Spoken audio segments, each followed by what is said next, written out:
Well, it's happened again. Middle school students on the Treasure Coast rushed to the hospital after eating gummy bears laced with THC.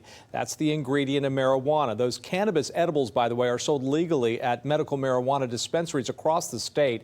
But more often, they are falling into the hands of children. CBS 12's Katie Benty joining us live outside Dan McCarty Middle School over in Fort Pierce with the latest incident and why it's such a big concern. Poison control is constantly stressing to parents, you need to keep medicated gummies in a place where kids can't get to them. Now, although new laws here in Florida have made it illegal for THC gummies to be packaged in a way that kids could easily mistake it for their favorite snack, experts say they're seeing a new problem. The older kids know exactly what these gummies are, and they don't seem to care.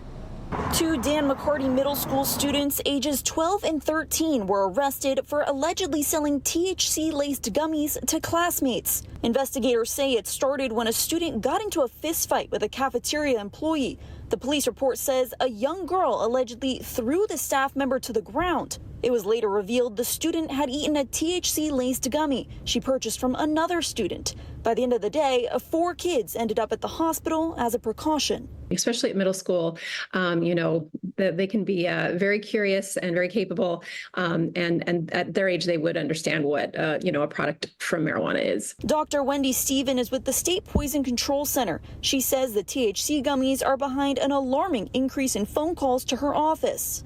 Pretty much every day we're receiving calls about children who are really, really sick, including in the hospital, including in the intensive care units from these high potency products, and families are just shocked. This year alone, Poison Control has treated more than 200 minors for ingesting marijuana gummies. That's a 15% jump from last year. The latest incident comes just weeks after Oak Hammock School in Port St. Lucie rushed 5 kids to the hospital for the same reason. The school ended up suspending a total of 10 kids.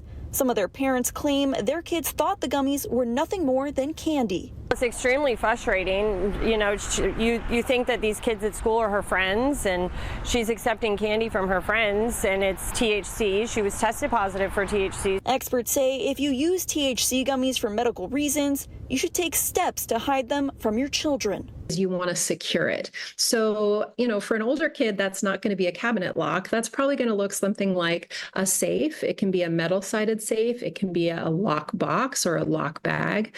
The incident that happened here at Dan McCarty remains under investigation. What's even more frightening is deputies say the gummies sold to students could have contained something even more dangerous than THC.